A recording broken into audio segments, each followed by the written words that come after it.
Ambati Silks, Kanchipuram Saree Store, now in Vijayawada. Exclusive Pattu Sarees, Salwas and Lehengas.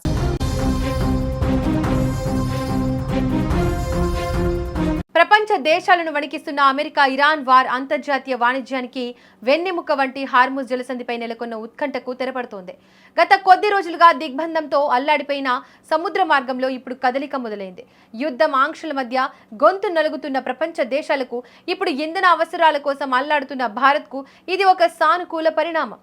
America Iran మధ్య సాగుతున్న దౌత్యపరమైన సంప్రదింపులు తెర వెనుక జరుగుతున్న పరిణామాలు ఈ జలసంధిని మళ్లీ తెరిచే దిశగా అడుగులు పడ్డాయి. ఈ నేపథ్యంలో తాజాగా ఇరాన్ సంచలన ప్రకటన చేసింది. హార్ముజ్ జలసంధిని పూర్తిగా తెరిచామని పేర్కొంది. ప్రస్తుతం ఇజ్రాయెల్, లెబనాన్ మధ్య కాల్పుల విరమణ ఒప్పందం కొనసాగుతోంది. ఈ సీజ్ ఫైర్ కొనసాగే వరకు హార్ముజ్ ను పూర్తిగా తెరిచే ఉంటుందని ఇరాన్ స్పష్టం చేసింది. గత వారం రోజులుగా హార్ముజ్ జలసంధి పరిసరాల్లో కీలక మార్పులు కనిపిస్తున్నాయి. సుదీర్ఘ కాలం పాటు కొనసాగిన ఆంక్షల తర్వాత ఇరాన్ తన వైఖరిలో స్వల్ప మార్పులు చేస్తూ కొన్ని నౌకలకు అనుమతి ఇవ్వడం గమనార్హం. అమెరికా దిగ్బంధనం తర్వాత మొదటిసారిగా భారీ మొత్తంలో ముడి చమురుతో కూడిన ఇరాన్ నౌకలు బయటకు రావడం ప్రపంచ మార్కెట్లలో కొత్త చర్చకు దారితీసింది.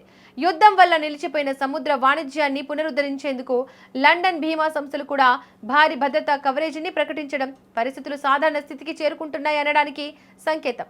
ఈ పరిణామాల వెనుక భారత ప్రధాని నరేంద్ర మోడీ అనుసరించిన వ్యూహాత్మక దౌత్యం కీలకంగా కనిపిస్తోంది.